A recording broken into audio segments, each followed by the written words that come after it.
What if Mai Valentine had a redemption arc? You know, after basically turning evil for a season and turning against her own friends. Well, the last we see of Mai is her on her motorbike driving off into the sunset. Now, what happens after this scene? Well, if you want to find out, make sure to like and subscribe because we're so close, guys, to 15,000 subscribers. Now, I chose to make this video on Mai Valentine as she, in my opinion, is a really great character. I'll tell you why. Mai Valentine is real. She's relatable. Now, occasionally we associate Joey Wheeler to be that character who we occasionally relate to. Someone who has no special powers and literally climbed up the ranks with pure hard work and motivation. However, Mai Valentine is right there with Joey on this journey. And if anything, Mai is even more relatable. In Duelist Kingdom, she is dueling for the prize money so she can buy expensive things for herself. However, for some reason, she was looked down upon by the other characters for having a completely normal response. I can guarantee a lot of you watching this video right now would probably enter Duelist Kingdom for the prize money and end up treating yourself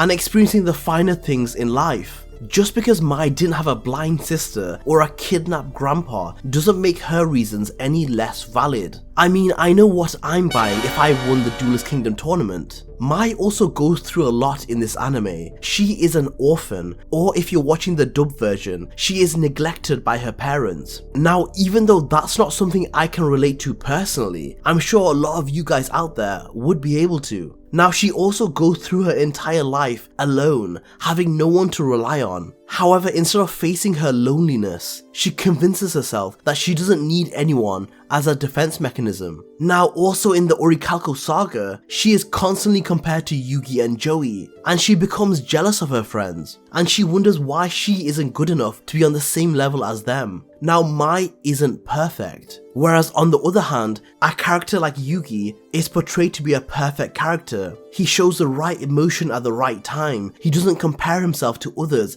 and he is genuinely happy for everyone regardless of their situation. Whereas that's not how real humans work. As horrible as it sounds, jealousy is a normal feeling that sometimes we just have to accept and work through. Therefore, Mai acts like a real person. And to me anyway, is a very relatable and well-made character. Now, to begin her redemption arc, I think it's very important to address that Mai understands that what she did to Joey and his friends had crossed a line. However, even though Joey would forgive Mai in a heartbeat for everything she had done, Mai states that she can't face him yet as she's not ready. She realizes that she needs to do a lot of soul searching before she can face Joey again with a clean heart and eventually own up to everything she had done. Mai understood that her quest for power had been rooted in fear and insecurity, so she had to find herself, find her love for dueling, and maybe even resolve some of her emotional baggage that she had been carrying as a kid. Now, I think Mai would go back to her childhood. You see, Mai grew up in an orphanage. Now, I personally like to believe her parents dropped her off at the orphanage as a kid. Now, the rest of the video will be my own personal spin on my story, but I would love to hear your ideas in the comments down below. Mai Valentine's mother was a professional duelist who had won multiple championships. However, on one of her many trips touring around the world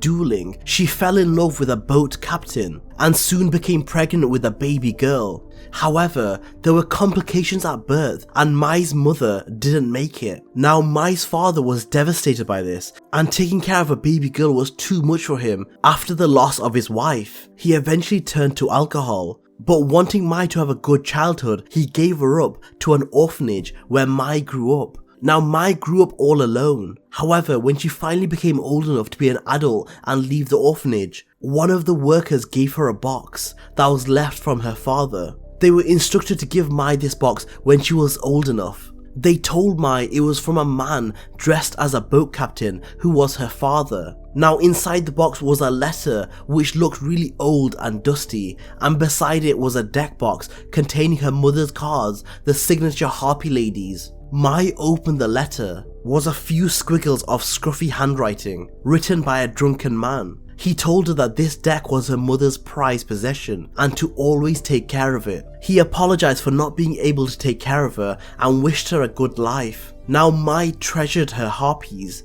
as it was the only thing that was left from her mother. Now Mai also naturally headed towards a career on the ocean as she became a card dealer in a casino on board a yacht. I think subconsciously she was looking to find her father, who she was told was a captain on a boat. Now Mai, becoming one of the finalists in Duelist Kingdom, received a second letter from her father. Duelist Kingdom was an international tournament and her name was spread across the world alongside her signature Harpy ladies, and one of the people who noticed was her father. However, when Mai received the second letter, she refused to open it. She had grown bitter towards her father over time, and she didn't want anything to do with him. She also had friends that actually cared about her. However, after the orichalcos ordeal, she thought it was a good time to open the letter, as she realized for others to forgive her, she had to forgive herself. Now on this second letter, she recognized the same handwriting. However, it was a very small letter with only a few sentences detailing where he would be. Her father had become the manager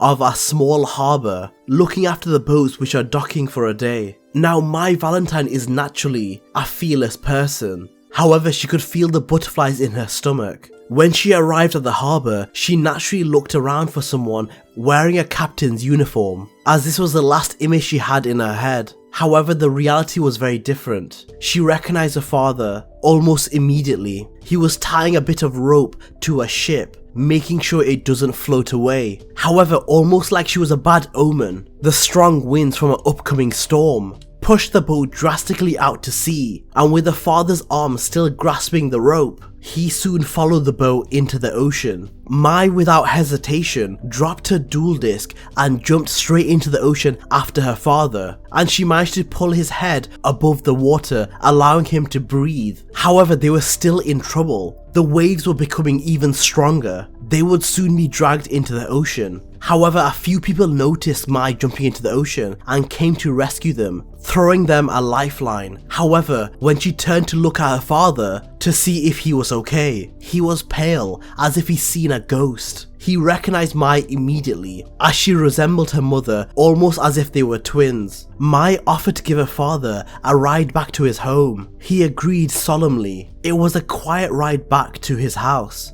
only breaking the silence to give her directions. They stopped at a small wooden home, barely big enough for one person. For some reason, Mai had expected her father to be really wealthy. Her father had a sad but calm expression, almost like he had played this through in his head several times. If this had been a few years ago, Mai would have let her anger consume her, as she spent most of her childhood alone, and subconsciously she blamed her parents. However, things had changed, and she had changed, especially after she had seen where her fear and anger had gotten her via the orichalcos. Mai told him that she forgave him, and she could see a weight lift off his shoulders. They spent the rest of the evening exchanging stories about her mother. However, she couldn't stay forever. Seeing her father was only step one of her journey. The next step would take her to the lands of Egypt, where she would have to confront her nightmare, the same recurring dream she had ever since the Battle City tournament. She would go and face Marik Ishtar.